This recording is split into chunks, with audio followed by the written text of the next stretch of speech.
Welcome back to Live from Area 51. That's what this show is called. And I'm here with Glenn Rogers, who is the Director of Missions for the Seminole Baptist Association. But I'm getting ready to tell you something that you probably don't know about Glenn, but since he's here with us in Area 51 recording this, he's the perfect guy for this. Are you ready for this? Yes, I'm ready. Okay. Glenn comes to us and he knows where Area 51 has been. He's ministered in that area. He is an authority on Area 51, the real one, not just this one, but the other one out west, right? Yes, Jeff, I served as a missionary and for the whole state of Nevada, but a lot of that was in Las Vegas area, which is 51% of the state. Now, it was Las Vegas, whatever your impression is of Las Vegas, let me tell you my impression as a missionary. I mean, people have all kinds of impressions, not usually good, and that's usually an understatement. But for me, it was evangelistically, it was what we call a target-rich environment. Well, sure.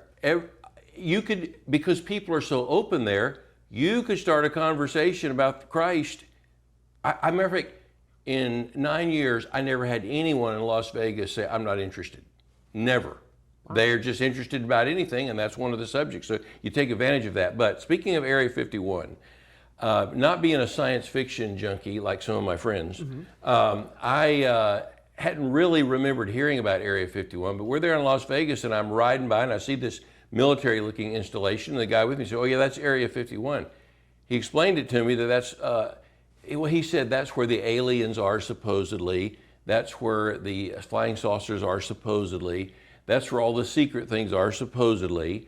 And so we stopped the truck on the highest little ridge on the road that we could to try to look into it with binoculars, and they told us to leave. Wow, so that was that. There you go. But anyway, so that's my brush with the original Area 51. And the minor league baseball team out there is called the Las Vegas 51s, named after the area. So there's probably something you didn't know unless you're a baseball junkie. And so just to clarify then, but I was not born in Area 51. Just to let you know. Okay, yeah. So you didn't personally see any UFOs over Area 51? I did not.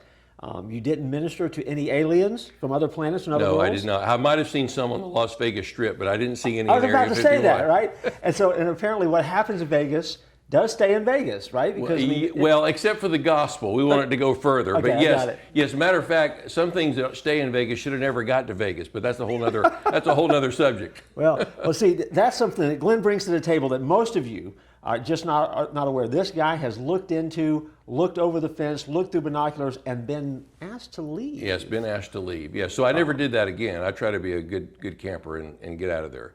So some places you want to get out of Dodge out west, that's one of them. Area 51. And he survived Area 51, and once again, he survived another episode of this show. We're going to come back, and we're going to have one more installment to this. And so, Glenn, don't leave. Stick around.